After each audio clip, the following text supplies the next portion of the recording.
Vamos a Santiago 2, del 5 al 7. He titulado a esta sección Los pobres de este mundo, y luego al final haremos una reflexión sobre quiénes son los pobres de este mundo. Lo dejo ahora en incógnita, pero al final de la clase de hoy lo vamos a desenmarañar o resolver. Leemos juntos, dice: hermanos míos, amados, oíd. ¿No ha elegido Dios a los pobres de este mundo para que sean ricos en fe y herederos del reino que ha prometido a los que le aman? Pero vosotros habéis afrentado al pobre. ¿No os oprimen los ricos y no son ellos los mismos que os arrastran a los tribunales? ¿No blasfeman ellos el buen nombre que fue invocado sobre vosotros? Y ahí dejamos estas preguntas finales de Santiago como una sección propia.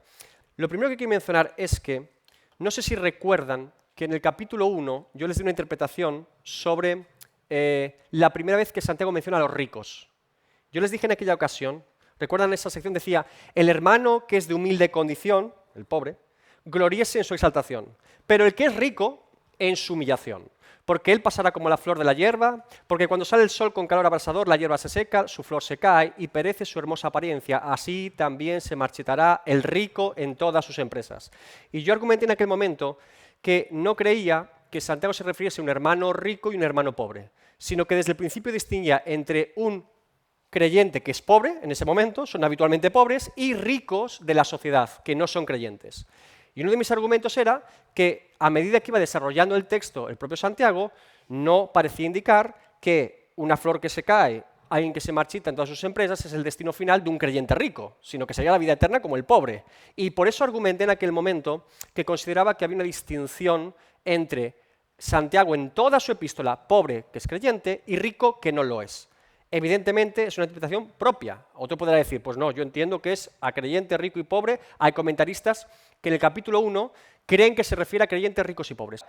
El argumento que yo di en ese momento no solamente era ese, que a medida que el propio Santiago explica quién es el rico, no parece ser un creyente, sino que además Santiago en el resto de su epístola, y aquí tenemos un claro ejemplo, siempre habla de ricos como si fuesen no creyentes, porque este texto quizá pueda ser un poquito más evidente y el capítulo 5 vuelve a ocurrir lo mismo en Santiago. Es decir, Santiago aquí sí podríamos decir al menos, de forma generalizada, que casi todos están de acuerdo en que estos ricos no pueden ser creyentes. Y que por lo tanto ya inicia con su argumento capítulo 1, lo refuerza en el capítulo 2 y lo concluye en el capítulo 5, cuando siempre habla de ricos en toda su epístola, ¿de acuerdo? Esa fue mi argumentación y motivación para expresarlo en el capítulo 1, ya esa distinción que hace Santiago desde mi punto de vista o opinión. Vamos a la primera sección, que podría ser: hermanos míos, amados, oíd. ¿No ha elegido Dios a los pobres de este mundo para que sean ricos en fe y herederos del reino que ha prometido a los que le aman? Santiago hace un pequeño cambio, si se fijan, en la primera sección del versículo 1, capítulo 2, y la primera sección del versículo 5, cuando habla de hermanos. ¿Notan alguna partícula que añade ahora aquí como un énfasis especial? Amados. En el capítulo 2, versículo 1 dice hermanos, y ahora hermanos míos, ahora dice hermanos míos amados. ¿Por qué creen que Santiago pone este amados ahora? ¿Quizá para no repetirse? ¿O qué más? ¿Qué suele hacer el apóstol Pedro en su epístola cuando decía algo cariñoso hacia los creyentes? Dice el palo, viene la corrección, viene la alerta. Suele ocurrir y de forma muy pastoral. Esto es evidente en el corazón de un pastor como Santiago, y lo vemos en más epístolas, que cuando viene el hijitos, amados, queridos, ¡pam!, para preparar el golpe y que sepan que es por amor, que no es por odio, que no es por rechazo, que no es por indiferencia, no, amados, mira, esto no está bien. ¿Qué hacen ustedes, padres, cuando quieren exhortar a sus hijos y corregirles con amor, para que ellos entiendan que aunque la corrección es dura y es necesaria, es por amor? De alguna forma intentan, y después, toma cachetada, ¿verdad? Porque es así, porque es como un padre. Entonces Santiago dice, amados, y ahora viene el rapapolvos. Ahora, pregunta clave en esta sección obvia, que no puedo ignorar, y aparte Santiago nos mete aquí, ¿no? ¿Qué entienden ustedes por esta elección de Dios? Es decir, ¿a qué tipo de elección de Dios se está refiriendo Santiago? ¿Qué tipo de elección es esta? ¿La elección de Dios para el ministerio de una persona particular? ¿La elección de Dios para vivir de forma cómoda en esta vida? La elección de Dios para salvación. Es obvio, ¿verdad? O sea, creo que el texto ¿No ha elegido Dios a los pobres de este mundo para que sean ricos en fe y herederos del reino que ha prometido a los que le aman? La elección es para salvación. Importante. Santiago, al igual que el resto de apóstoles y el propio Jesucristo, y en toda la Escritura, es una doctrina fundamental, la elección de Dios para salvación. No tengan el error que puede haber común hoy en día de pensar que la elección de Dios para salvación es una doctrina en debate. Al menos en la ortodoxia cristiana evangélica, no. ¿De acuerdo? Nunca ha habido debate en los teólogos cristianos ortodoxos dentro de la sana doctrina, podemos decir, dentro del evangelicalismo, sobre la elección de Dios para salvación. Y yo sé que a veces decir elección de Dios para salvación o la elección de Dios, doctrina de la elección de Dios, nos da miedito. Elección, Dios elige, ¿qué va a elegir?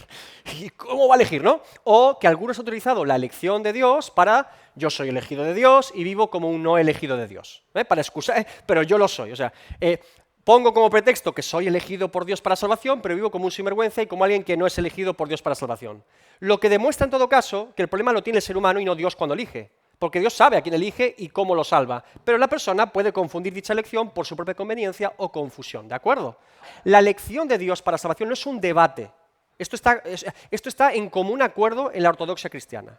Si no es un debate la elección de Dios para salvación, puesto que este es un texto, pero hay muchos textos en toda la Biblia que demuestran la elección de Dios para salvación, la pregunta que muchos hacen entonces es, ¿qué Dios ve en el pecador para salvarlo?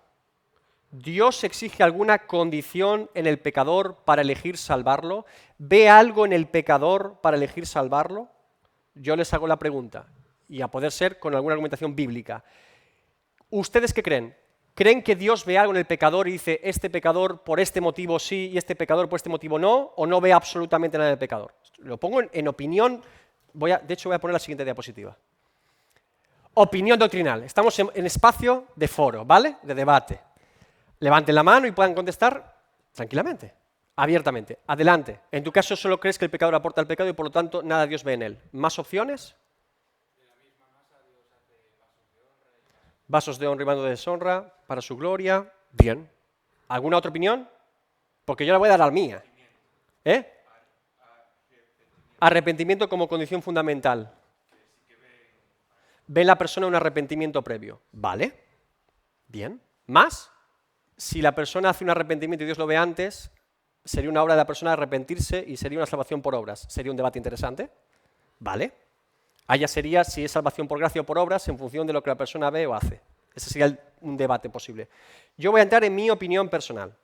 Y lo aclaro como opinión personal porque, hermanos, por favor, cuando un predicador o un expositor de la palabra o alguien que da un estudio bíblico intenta exponer algo, lo intenta hacer con lo que él cree o interpreta en un texto bíblico, si no sería imposible predicar. Una persona que no cree lo que está diciendo, mejor que se baje del púlpito porque no tiene sentido. Eso no implica, en ningún caso, que usted deba creer lo que una persona cree porque esa persona lo cree. Dios no nos llama como hijos de Dios a creer lo que otros creen porque ellos lo crean, sino porque la palabra de Dios dice nos ha persuadido, nos ha convencido. Dios mismo por medio de su palabra. Evidentemente, una persona que predica en un púlpito o que comunica un mensaje de la palabra de Dios o que hace un estudio bíblico, de forma inevitable influencia a la persona que está escuchando. Eso es inevitable. Si no, no se podría predicar, porque no quiero influenciar a nadie. Entonces, bájese porque es imposible que una persona esté comunicando a alguien y no influencia al oidor. Ahora, el que escucha, el oidor, el escuchante, no es una cuestión de que ella o él diga, bien, me parece bien o mal, sino más bien, ¿qué es lo que dice esta persona y qué demostración bíblica tiene que lo corrobore? Y en todo caso, aunque en este momento me parezca muy coherente, muy interesante y muy potente bíblicamente, quiero ir a mi casa y comprobar si la Escritura dice lo mismo y si puedo encontrar dos textos que me ayuden a entenderlo o que lo contradigan. El mayor ejemplo, hermanos, son los creyentes de Berea. Los creyentes de Berea no dijeron, vamos a creer a Pablo porque es el apóstol Pablo, el apóstol de los gentiles. No, dijeron, ¿qué tiene que decir el apóstol Pablo acerca de que Jesús es el Mesías por la Escritura? Y después lo comprobaron con la Escritura y vieron si era cierto o no. Queremos en esta iglesia que todos los miembros, los asistentes, los estudiantes de estudio bíblico de los viernes, sean como los de Berea. No me cree a mí porque yo le diga algo, ni siquiera porque le dé argumentación bíblica suficiente desde mi punto de vista. A lo mejor para usted no es suficiente. O a lo mejor usted no está de acuerdo con la interpretación bíblica. Usted debe ser confrontado y expuesto delante de la palabra de Dios y que sea Dios mismo el que convenza a su conciencia y a su corazón de lo que Él dice en su palabra. Evidentemente, la obligación de todo expositor de la palabra es al menos argumentar lo que cree de forma clara y contundente con la palabra de Dios. Porque si no, no se podría poner aquí, desde luego. Si yo le digo algo, una idea, una opinión acerca de algo concreto, deberé demostrar al menos mi argumentación bíblica y mi interpretación bíblica de por qué creo lo que creo. Pero como les digo, por favor, no hagan ese ejercicio que muchas veces escucho. ¿Y usted qué cree acerca de este tema, la elección de Dios? Bueno, en mi iglesia dicen que... Por favor. O el pastor de mi iglesia dice que... O es que yo escuché un ministerio que dice... Hermanos, si no es con un texto bíblico, mejor no diga nada. Si no está convencido, no diga nada. Pero mira, yo creo esto por este motivo. Hemos dicho, Efesios 2.1, mira, yo es lo que entiendo. ¿Sí? Eso sería el punto aquí. ¿Bien? Ok. Como los bereanos. Perfecto. Aclarado esto, con respecto a la pregunta, ¿qué Dios ve en el pecador para salvarlo? ¿Dios exige alguna condición o ve alguna condición particular en el pecador para escogerlo para salvación y al otro para condenación o lo deja en condenación? Hay dos posturas fundamentales dentro de la ortodoxia evangélica, dos que hemos visto varias veces y se las vuelvo a repetir para que ustedes las sepan. Una sería sinergismo y la otra monergismo. Sinergismo es el ser humano coopera con Dios para salvación. Monergismo es Dios obra de forma unilateral para salvar al pecador. El sinergismo habitualmente dentro del pueblo evangélico se conoce como arminianismo y el monergismo como calvinismo. ¿De acuerdo? Esos son los conceptos. Aunque las etiquetas no me encantan porque una vez se hace con las etiquetas cosas raras. Pero básicamente es o Dios salva permitiendo al ser humano pecador que coopere con él o Dios salva de forma unilateral y el pecador lo único que hace es poner su pecado como ha dicho antes.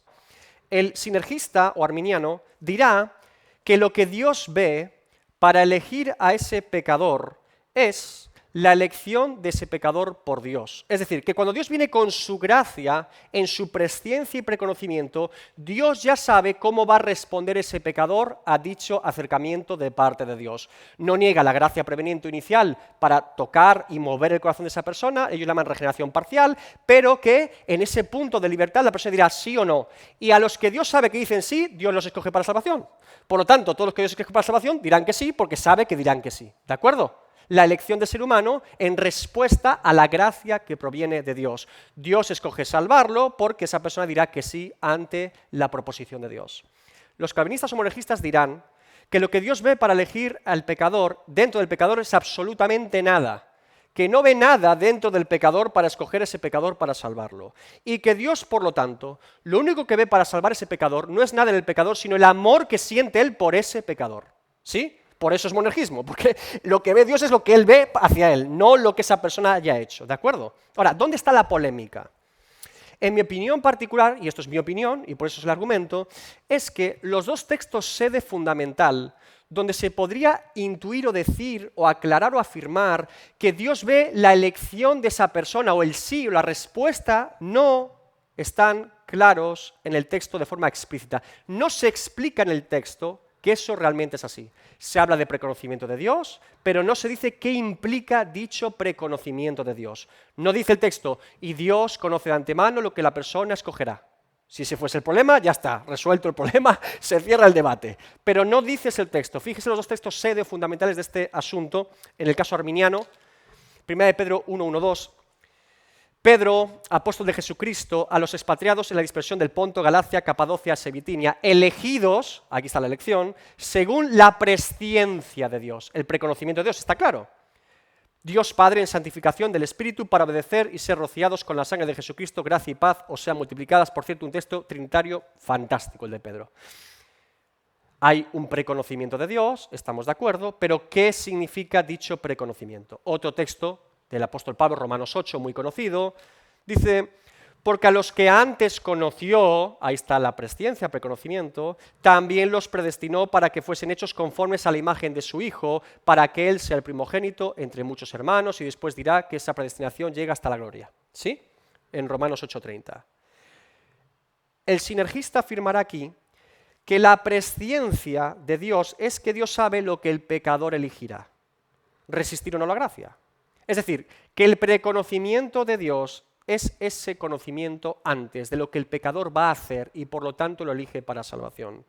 Un monergista dirá que esta presciencia o lo que antes conoció, los que antes conoció, en ambos textos es que lo que está diciendo simplemente el texto es que Dios conoce a quién va a salvar. Conoce el nombre, apellido, el momento de su historia, cuándo lo va a salvar, de qué forma lo va a salvar, conoce a la persona. Distingue a la persona conocida que va a salvar de la persona conocida que no va a salvar. ¿De acuerdo? Es el argumento calvinista para el preconocimiento de Dios. Es decir, que Dios conoce de antemano la relación que Él decide tener con el pecador que va a salvar. Eso es lo que conoce Dios. En una lógica de salvación, lo primero es que conoce a quién va a salvar y después lo predestina para ser salvo. ¿De acuerdo? Argumento calvinista, argumento arminiano. Ahora, esta expresión de conocer de Dios a su pueblo o al que va a salvar, para mí es muy interesante si la vemos en el resto de la Escritura. Por ejemplo, Amós 3:2. Dice Dios, bueno, aquí un resumen, lo que el pecador elegirá, quién es ese pecador, ¿de acuerdo? O sea, la presciencia para un arminiano es lo que el pecador elegirá y el calvinista, quién es ese pecador, conocer la identidad de ese pecador. Bien, Amós 3:2. Dice, a vosotros solamente he conocido de todas las familias de la tierra.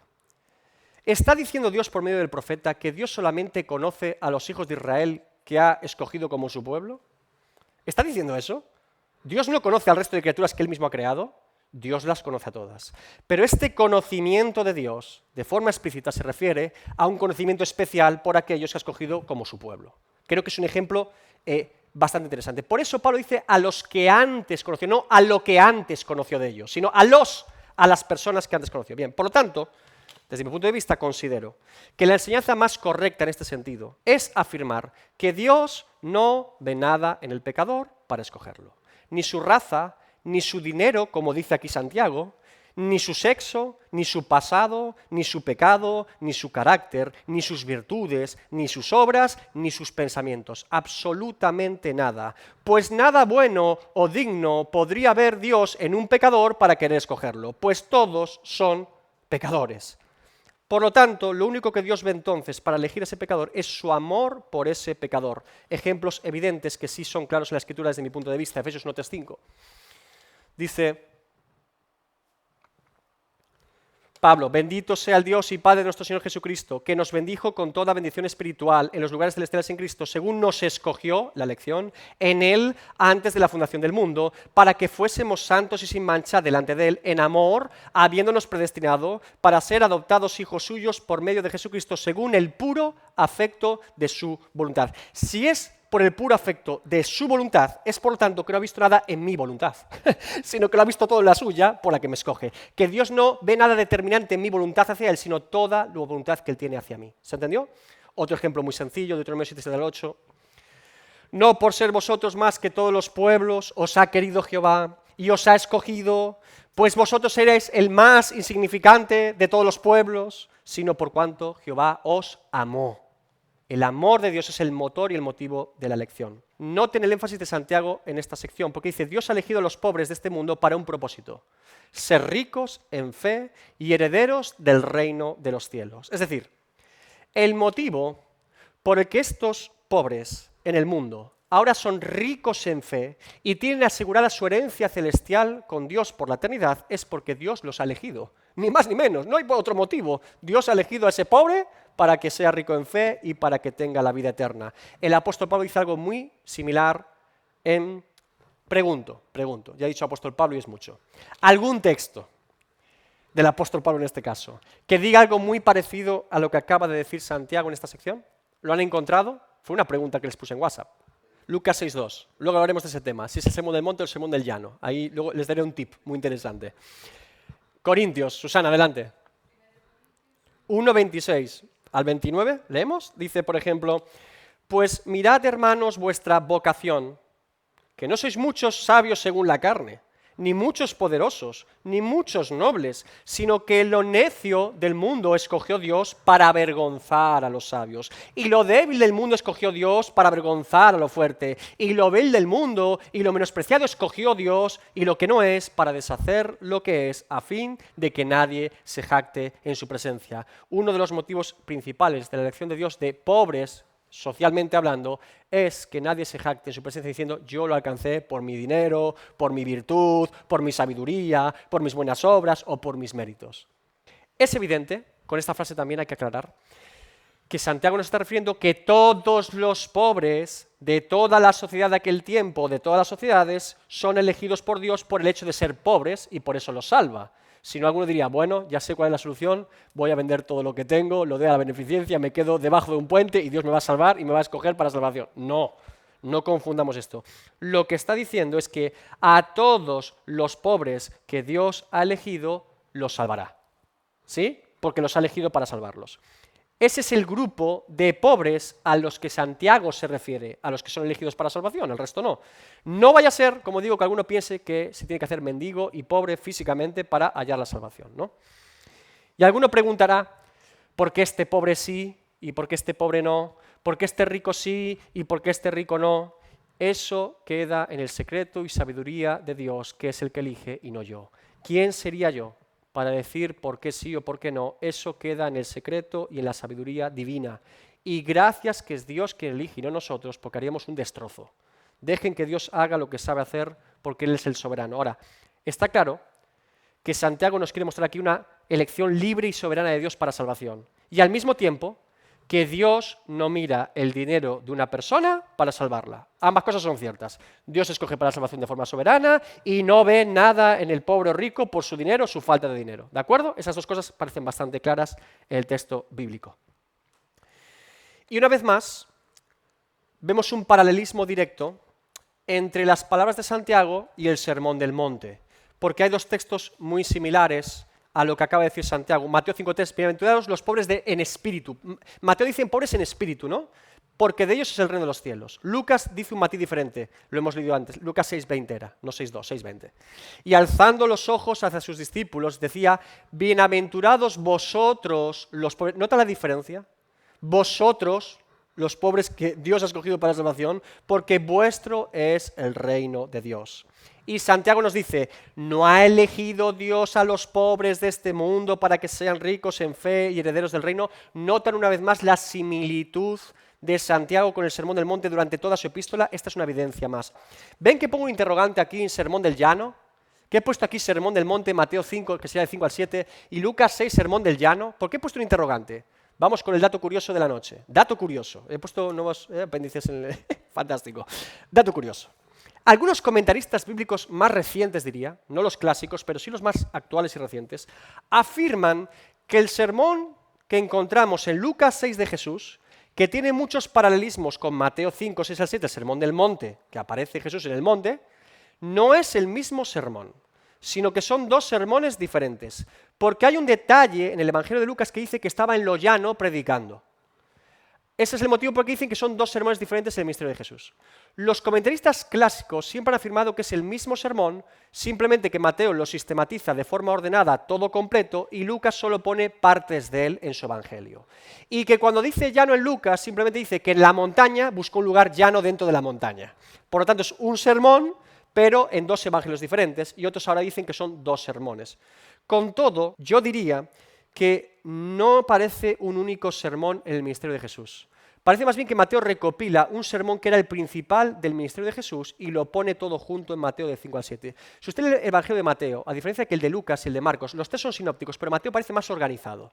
Mateo parece poner todo en un orden intencional, la parábola por aquí, no parece un orden cronológico, el más cronológico parece Lucas. Así que Lucas pudiera ser que está hablando de una predicación que Jesús tuvo en Lucas 6 en ese momento, pero Mateo parece más bien ordenar toda la predicación que solía Jesús hacer, la principal de Jesús, y la pone de Mateo de 5 al 7. Es mi punto de vista. Lo veremos cuando prediquemos sobre el Sermón del Monte. Así que puede usted decir o entender que es un sermón, y es el Sermón del Monte en ambos casos, o el Sermón del Monte y el Sermón del Llano, le llaman hoy en día para distinguir uno del otro. Bien. También es evidente, en las Escrituras, seguimos con Santiago. Santiago menciona aquí reino, heredarán el reino. Y esto parece una cita a las palabras de Jesús de heredar el reino, porque no vuelve a repetir reino en toda la epístola. Santiago es la única vez que utiliza la palabra reino. Y, insisto, parece una cita literal a Jesús, que la encontramos en otros casos, porque es común en Jesús, el reino de los cielos es muy anunciado por Jesús. Pero un caso evidente, donde se relaciona la vida eterna con el reino de los cielos. ¿Recordarían algún texto en el Evangelio donde Jesús habla de ser del reino de los cielos con tener la vida eterna? ¿Recuerdan el joven rico? La pregunta del joven rico y la respuesta de Jesús. Dice, al salir él para seguir su camino, vino uno corriendo e hincando la rodilla delante de él, preguntó, Maestro bueno, ¿qué haré para heredar la vida eterna? Y vamos más adelante, el versículo 23 dice, entonces Jesús, mirando alrededor, dijo a sus discípulos, cuán difícilmente entrarán en el reino de Dios los que tienen riquezas. ¿Nota la relación directa de ser parte del reino de los cielos con tener garantizada la vida eterna en Cristo? Es una sola cosa. Los que heredamos el reino es que estamos heredando la vida eterna, evidentemente. Bien, la salvación en Cristo no solamente es una condición presente, sino una condición presente continua por la eternidad. Herederos del reino de los cielos por la eternidad. Somos herederos de la vida eterna en Cristo. Muy bien, segunda sección. Pero vosotros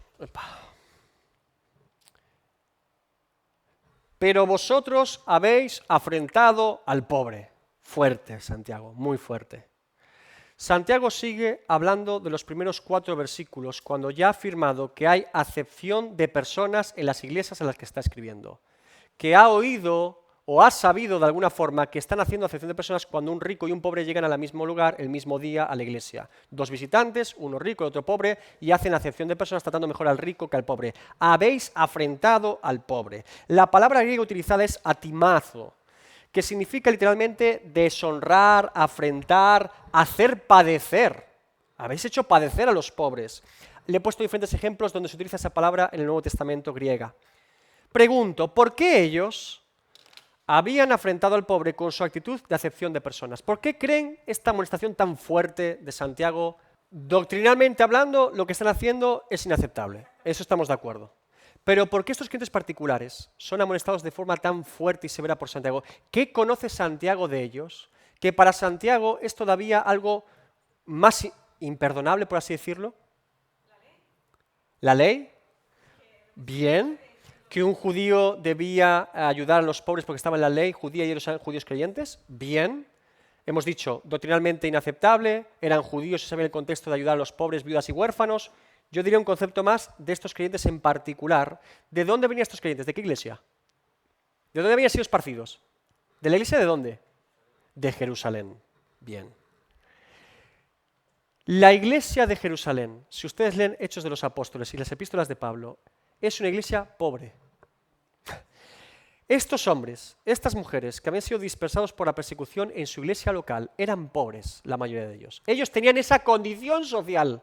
Y ahora estaban en otros lugares, quizá en mejor condición social, porque habían mejorado, y se habían olvidado de dónde venían y cuál era su condición social cuando creyeron en Jesucristo. ¿Qué hubiera pasado con ellos si los creyentes de aquel tiempo los hubieran recibido igual que ellos están haciendo ahora con los pobres? Esa es la bomba que está lanzando Santiago y que Santiago parece como muy furioso, muy enfadado con estos creyentes en particular. Mire, la iglesia de Jerusalén, usted puede comprobar en Hechos, vamos a leerlo ahora, que no se convirtieron los nobles de Jerusalén, ni principalmente los grandes fariseos de Jerusalén, ni el Sanedrín de Jerusalén, se convierten los pobres y necesitados de la ciudad. Ejemplos de cómo la iglesia primitiva en Jerusalén administraba los bienes en base a las necesidades de las personas. Hechos 2, 44-45. Todos los que habían creído estaban juntos y tenían en común todas las cosas y vendían sus propiedades y sus bienes y lo repartían a todos según la necesidad de cada uno. Es decir, había creyentes en aquel momento que viéndose en mejor condición social que la mayoría, decían, yo no puedo venir aquí gente pasando hambre y yo con mi segunda casa heredada. ¿Qué hizo Bernabé? Dice literalmente que vendió su heredad y la puso en manos de los apóstoles el dinero, para que administraran a los más necesitados. En función de las necesidades repartían, lo que demuestra que había mucha necesidad. Seguimos un poco más adelante, Hechos 4. Así ocurrió como testimonio público que Lucas relata. Así que no había entre ellos ningún necesitado. ¿Por qué creen que hace este énfasis Lucas? ¿De qué le maravilla a Lucas que no haya ningún necesitado si fuesen ricos? Lo que le maravilla a Lucas es que la buena administración apostólica de ese dinero y recursos conseguía de forma práctica que no hubiese ningún necesitado en una iglesia pobre. ¿Se dan cuenta? Porque todos lo que poseían heredades o casas las vendían y traían el precio de lo vendido y lo ponían a los pies de los apóstoles y se repartía cada uno según su necesidad por segunda vez en Hechos en 2 capítulos. Es evidente, una vez más, que la mayoría de la iglesia son gente pobre y que en unos pocos están vendiendo lo que tienen para que todos puedan sobrevivir. Y que para Lucas es llamativo que no hubiese ninguna necesidad evidente de comida, de ropa o vestimenta o de dormir en toda esa iglesia tan grande y numerosa que hubiera 3.000 convertidos, 5.000 convertidos y con tanta necesidad. Esa es la maravilla, esa es la buena administración apostólica al comenzar la iglesia. Por eso este énfasis de Lucas. ¿Usted cree, como le digo, que una iglesia de ricos tendría este texto? No dirían semejante cosa porque todos tienen dinero, no tienen que vender nada. Allí tienen que compararse si el Rolex es más grande o más pequeño. No hay estos problemas en una iglesia de ricos. Habrá otros, pero este no. Esto es porque la gente era pobre, eran gente humilde, gente de humilde condición en la clase social. Y ahora vemos lo que pasa en una iglesia de gente pobre cuando empieza a crecer. Hechos 6.1. ¿Recuerdan el problema con los diáconos? ¿Por qué fundan diáconos? ¿Por qué nombran diáconos en la iglesia de Jerusalén? En aquellos días, como creciera el número de los discípulos, hubo murmuración de los griegos contra los hebreos, de que las viudas de aquellos eran desatendidas en la distribución diaria. La controversia sencillamente es que los recursos se repartían antes para las viudas de los judíos de Jerusalén que de los judíos que venían de otras ciudades gentiles. A eso se les llama griegos aquí. ¿Por qué ocurría esto, hermanos? Porque había dificultad para repartir los recursos. Si hubiese recursos para todos, todas las viudas tendrían el primer día. Pero iban repartiendo según podían y algunos hacían acepción de personas. Bueno, primero los judíos de Jerusalén y los que vengan de fuera ya se apañarán. Y hay una controversia diciendo, aquí hay acepción de personas. ¿Por qué? Porque tienen necesidad. Y luego leemos más adelante, Hechos 11, 27-30. Para colmo, si eran pobres, fíjese, en aquellos días unos profetas descendieron de Jerusalén a Antioquía. Y levantándose uno de ellos, llamado Agabo, daba a entender por el Espíritu que vendría una gran hambre en toda la tierra habitada, la cual sucedió en tiempo de Claudio. Entonces los discípulos, cada uno conforme a lo que tenía, estos son los de Antioquía, los creyentes de la iglesia fundada por Bernabé y Pablo, los gentiles, determinaron enviar socorro a los hermanos que habitaban en Judea, la capital de Judea es Jerusalén, lo cual en efecto hicieron, enviándolo a los ancianos por mano de Bernabé y de Saulo. Ya al comienzo, la iglesia de Jerusalén necesita ayuda económica de las iglesias gentiles para sobrevivir en tiempos de crisis o de hambre en este caso. Y si hace un repaso general a las epístolas de Pablo, hay algo muy común en algunas epístolas de Pablo, que es la labor que Pablo tenía de recoger ofrendas en todas las iglesias gentiles para llevarlas a Jerusalén. Esto es llamativo. Por ejemplo, Romanos 15, 25-26. Mas ahora voy a Jerusalén para ministrar a los santos, a los creyentes en Jerusalén, porque Macedonia y Acaya tuvieron a bien hacer una ofrenda para los pobres que hay entre los santos que están en Jerusalén. Segunda de Corintios 8, 13-15. Porque no digo esto para que haya para otros holgura. No estoy pidiendo dinero para enriquecer a otros y que para vosotros os quedéis pobres. No estoy pidiendo, Corintios, que me deis la ofrenda para quedar vosotros pobres y enriquecer a los de Jerusalén. Fíjese, es que es tremendo. Sino para que en este tiempo, con igualdad, la abundancia vuestra supla la escasez de ellos, para que también la abundancia de ellos supla la necesidad vuestra, para que haya igualdad, como está escrito, el que recogió mucho no tuvo más y el que poco no tuvo menos. Y sabemos, evidentemente, al concluir la epístola a los Corintios, que se refiere a la ofrenda a Jerusalén. Y por eso, Pablo insta a los corintios que sean generosos, porque van a traer ayuda a hermanos que están necesitados. Uno más que demuestra todavía esta evidencia. Gálatas 2, 9 al 10. Y reconociendo la gracia que me había sido dada, Jacobo, este es Santiago, el pastor de la iglesia, Cefas, este es Pedro y Juan, que eran considerados como columnas, nos dieron a mí y a Bernabé la diestra en señal de compañerismo, para que nosotros fuésemos a los gentiles y ellos a la circuncisión. Pablo está demostrando que después de haber sido llamado por el Señor Jesucristo mismo a ser apóstol a los gentiles, los propios apóstoles de Jerusalén reconocieron dicho ministerio públicamente, diciéndole, adelante, ve a los gentiles. Pero solamente nos pidieron que nos acordásemos de los pobres, lo cual también procuré con diligencia hacer y lo cumplió. Y se refiere a los pobres de Jerusalén. La iglesia más pobre del primer siglo, probablemente la de Jerusalén, y después la de los filipenses. Y cuando Pablo llegó a Jerusalén y vio a Santiago, pastor de la iglesia, Pedro y Juan apóstoles allí, ellos le dicen, sí, adelante a los gentiles, pero no te olvides de la necesidad que tenemos en Jerusalén, básicamente. Es decir, La iglesia de Jerusalén era pobre económicamente hablando. Se habían convertido la gente humilde y la gente pobre en aquella ciudad. Esa era su condición. Y ahora, ellos mismos, después de estar en otros lugares, comienzan a hacer acepción de personas mirando mejor al rico que al pobre. Y por eso Santiago saca la mano. Vamos a ver, señores, pónganse en su sitio. Dice literalmente que al hacer esto están deshonrando al pobre, lo están deshonrando. Y se están olvidando de alguna forma de dónde Dios los sacó a ellos. Hermanos, ¿cuántas veces tratamos así a otros que están viviendo la misma situación que nosotros vivíamos hace 10 años o 15? Pero si eres tú, te dice Santiago. Eres tú mismo. Te estás tratando a ti mismo hace 10 años. ¡Qué barbaridad! Eran pobres deshonrando a pobres y honrando a ricos. Pobres deshonrando a pobres como ellos para honrar a ricos. Santiago no da crédito y por eso los amonesta. Y en última instancia, deshonrar a los pobres era deshonrar a aquel que eligió a esos pobres y al protector de los pobres, Cristo mismo. Y por si no es suficiente con este motivo evidente, ¿no?, tangible, ¿no?, implícito en todo este discurso de Santiago, ahora él da varios argumentos ya explícitos, con preguntas retóricas, para que ellos mismos reflexionen en su necedad. Tercera sección, ¿no os oprimen los ricos y no son ellos los mismos que os arrastran a los tribunales? ¿No blasfeman ellos el buen nombre que fue invocado sobre vosotros? Por eso afirmo que esta cláusula al menos no se puede entender para creyentes. No se puede estar refiriendo a ricos creyentes, ¿verdad? Creo que estamos de acuerdo. Yo al menos me cuesta mucho ver aquí que se refiere a ricos creyentes, sino bien a ricos no creyentes y cómo trataban los ricos no creyentes a los pobres en general y a los pobres creyentes en particular. Porque ese es el asunto aquí. Bien. Una vez más, los llama solamente ricos y distingue de no ser elegidos para salvación. No porque por ser rico no pueda ser elegido para salvación, sino que muchos de los ricos de la época trataban mal a los pobres y trataban mal particularmente a los creyentes, que particularmente en este caso eran pobres, ¿sí? Que rechazaban el Evangelio, que deshonraban el Evangelio y que trataban con todo tipo de desprecio a los pobres en general y en particular a los creyentes. Matthew Henry dice sobre este versículo: considérese cuán a menudo las riquezas conducen al vicio y a la maldad, y qué grandes reproches se hacen a Dios y a la religión por parte de hombres ricos, poderosos y grandes en el mundo. Eso hará que este pecado parezca muy grave y necio.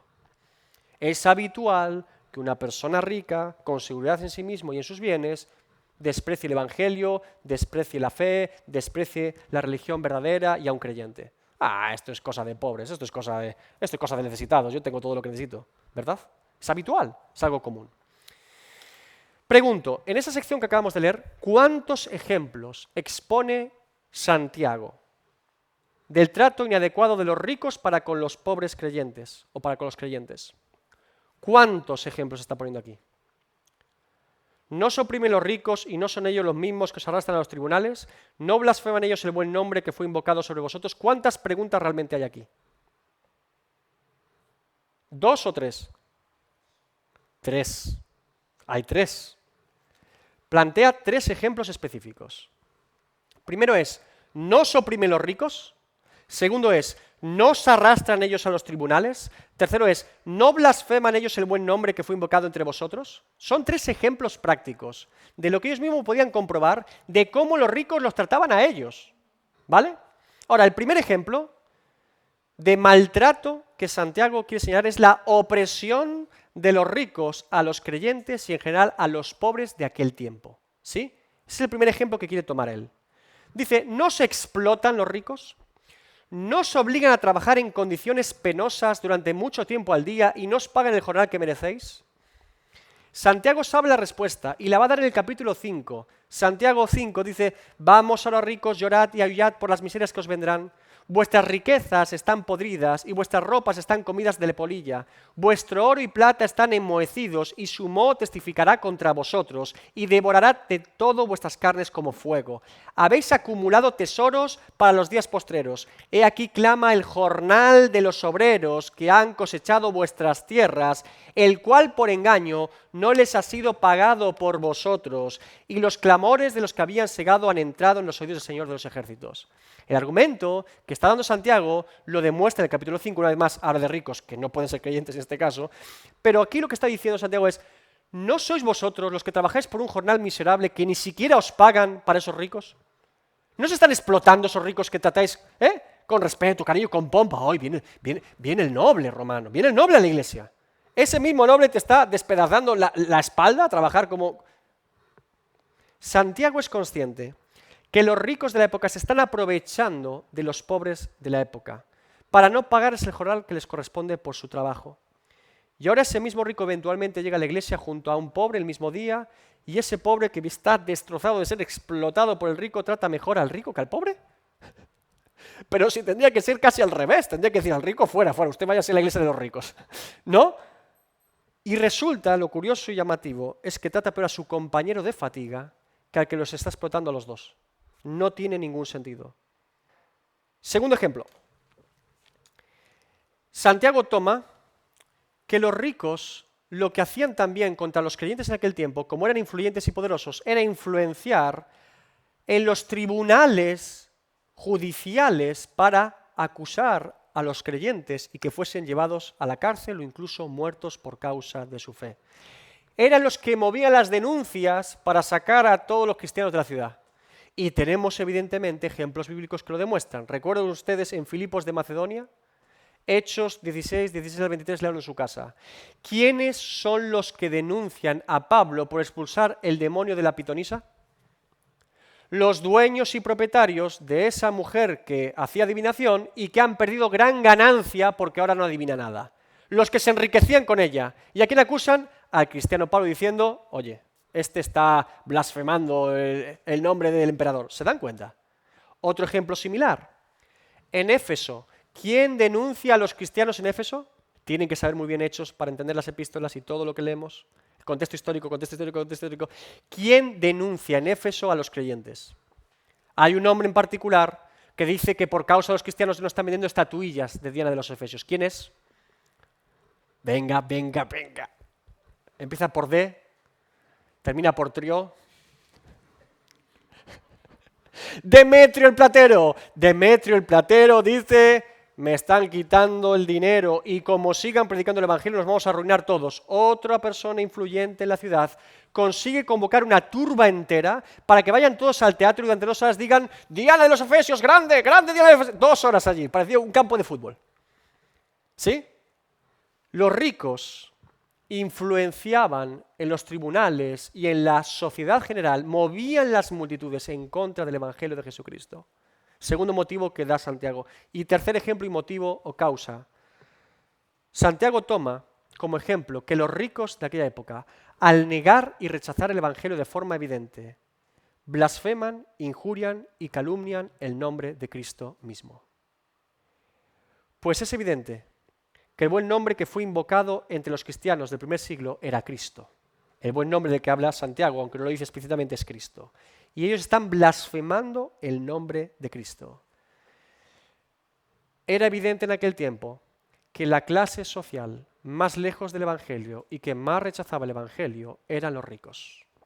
Y que la clase social que más se convertían y aceptaban a Cristo eran los pobres. Es una evidencia histórica, ¿de acuerdo? No es que Santiago odie a los ricos porque no, era una evidencia histórica. Y los ricos oprimían a los creyentes pobres por su condición de pobres. Se burlaban del Evangelio, se reían de Cristo, se reían de los apóstoles, se reían de esas iglesias raras, de creyentes raros y pobres que hacían cosas raras. Ah, mi esclavo se ha convertido, ahora voy a ponerle más trabajo. Era la actitud que tenían. Ah, dice ahora que no quiere pecar contra mí y que es obediente, pues le voy a dar 4 palos. A ver si aguanta.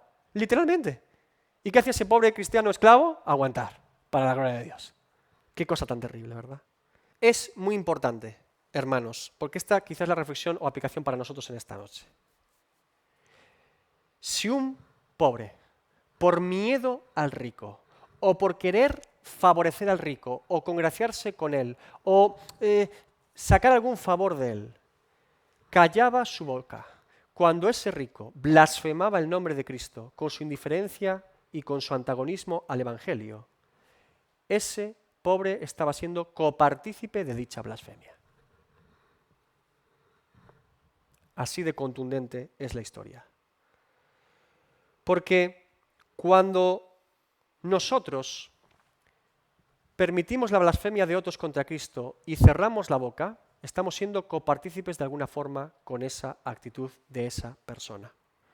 El apóstol Pablo es un claro ejemplo de ser capaz de predicar el Evangelio a un rey, a un tribunal, a un rico, incluso a riesgo de morir o de seguir encadenado y preso. No le importaba nada. Pregúntenle a Félix, a Festo o a Agripa. Pablo encadenado, predicando el Evangelio. No le importaba nada.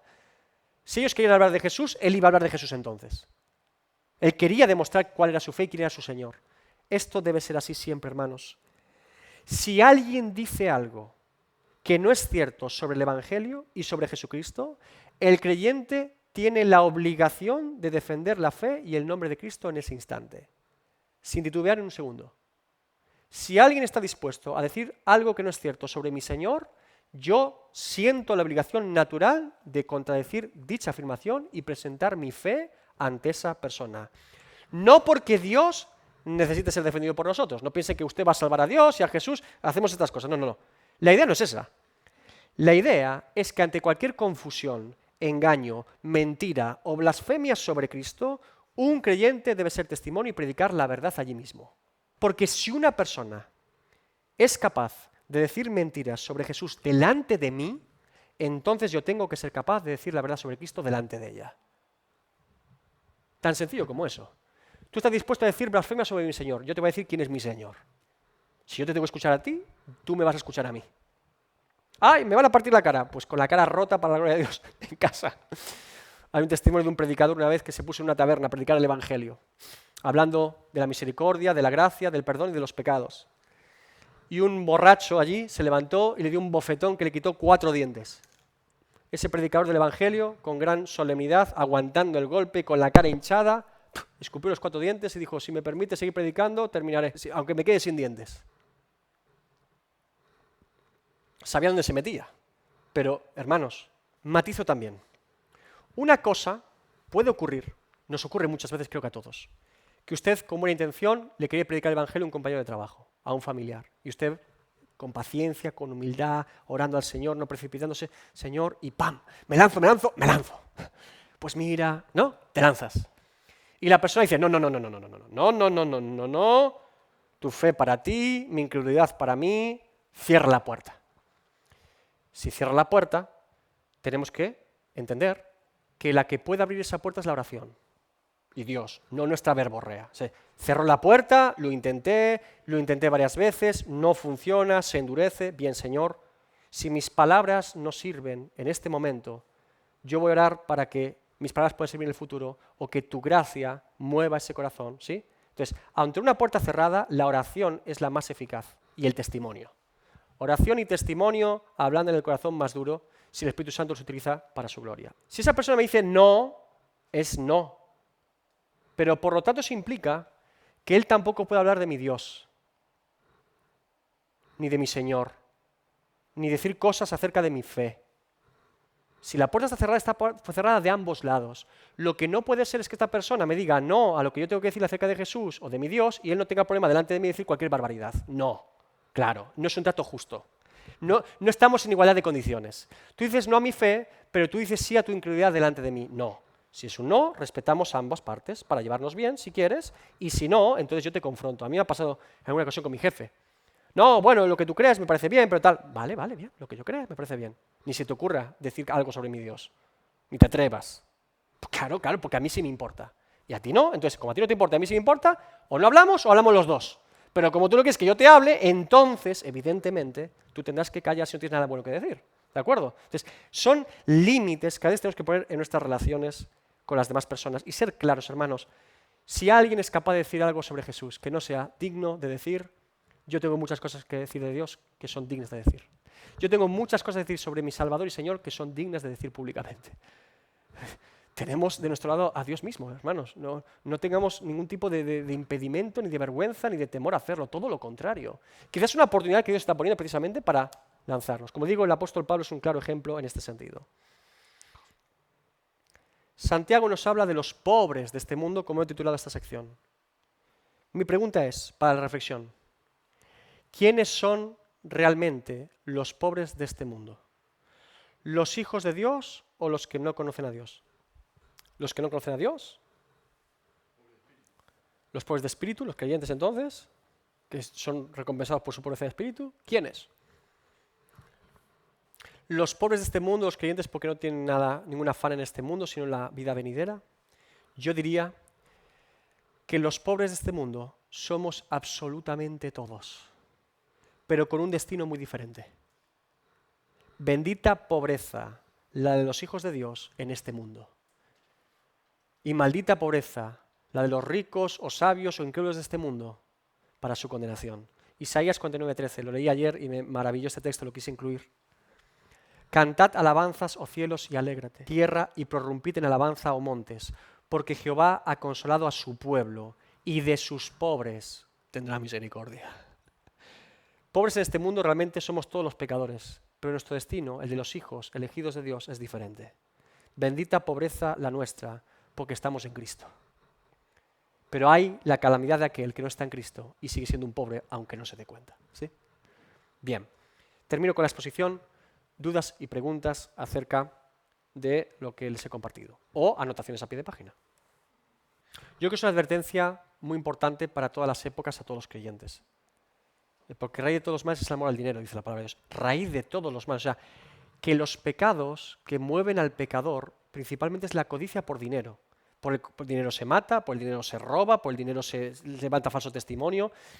Es cierto que la ley de Moisés, la ley levítica, había mucho tema con que los ricos utilizaban trampas, como la pesa estaba mal ajustada, daban por tanto, y la persona que no sabía, no entendía, no querían cumplir el año de jubileo, que era devolver las tierras. Todo esto es evidente. Ahora, diría algo también para entender el Antiguo y Nuevo Testamento, porque a veces hay confusión y sobre todo hay predicación incorrecta del Antiguo Testamento, sobre todo. Abraham que era rico, Salomón era rico, todo esto. Bien. O las bendiciones de Dios como una riqueza material. Hay dos formas de entender la palabra de Dios. Dos formas de leer la Biblia, ¿de acuerdo? Una sería el sistema dispensacionalista y otro la teología del pacto. ¿Qué es esto? Más que nombres. La teología del pacto lo que dice es que realmente la palabra de Dios no hay una diferencia entre Dios del Antiguo Testamento y el Nuevo, sino que vivimos en un pacto de gracia que se revela en Génesis 3 y que se cumple en Cristo y que Dios siempre se revela de la misma forma, en Cristo. Es decir, que usted puede ver a Cristo en toda la Biblia, básicamente. Que la verdad del Evangelio, aunque está más oculta en el Antiguo Testamento, no estaba revelada como en el Nuevo, que muchas veces necesitamos el Nuevo para entender el Viejo, porque es como una sombra de lo que había de venir, como dice el escritor de Hebreos, pero está presente, está latente. Hay un metarrelato del Evangelio desde el principio hasta el final, común en toda la Escritura, lo que hace más pequeña realmente de lo que parece, ¿sí?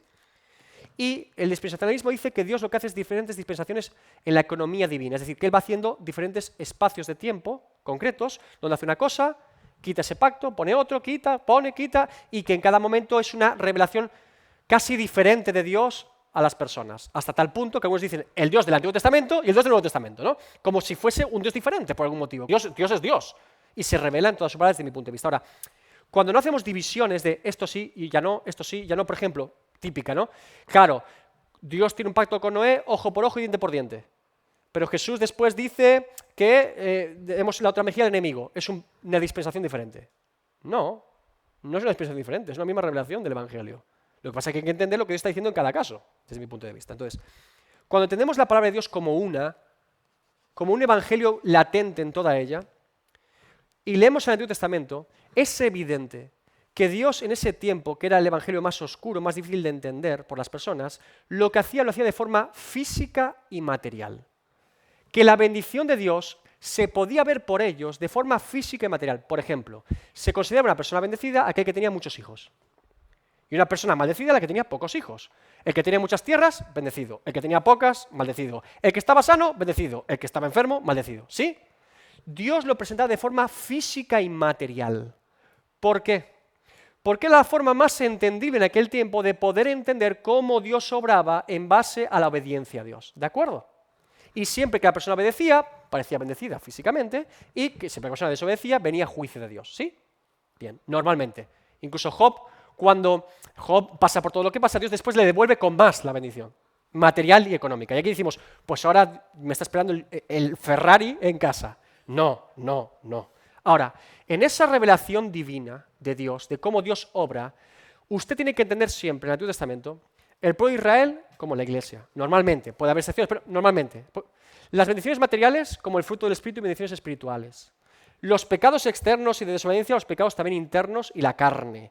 ¿Quiénes son los enemigos de Israel en el tiempo antiguo? La carne, hermanos, la carne, nuestros enemigos del alma. ¿Quién es Israel? Nosotros que batallamos contra ellos. ¿Quiénes son las bendiciones materiales? El fruto del Espíritu, el amor, el gozo, la paz, la paciencia.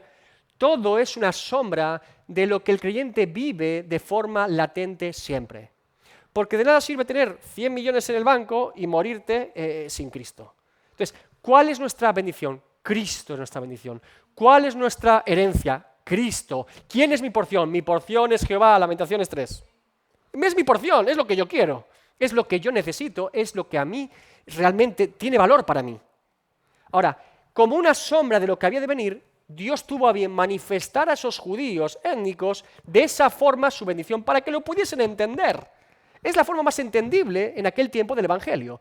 Pero si tomamos esa enseñanza del Antiguo Testamento y la aplicamos en el Nuevo, vemos, evidentemente, por eso Jesús dice, ni codicies, las riquezas de nada sirven, porque todo se está trasladando en Cristo.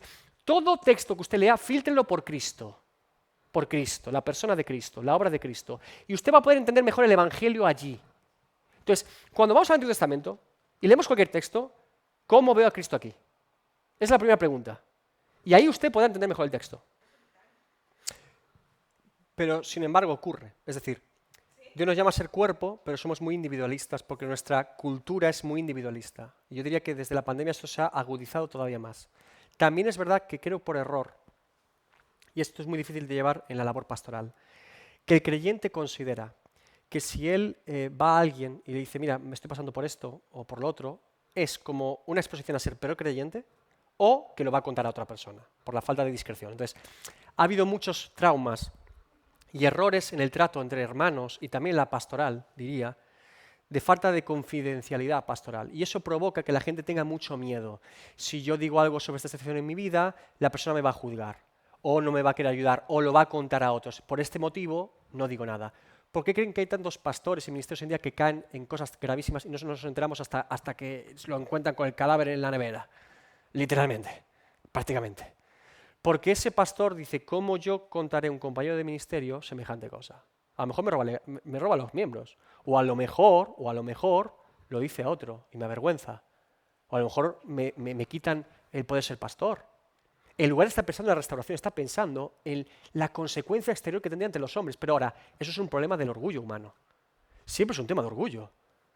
Cuando uno está mal, lo que menos le preocupa es lo que los hombres piensen. Yo quiero estar bien con Dios.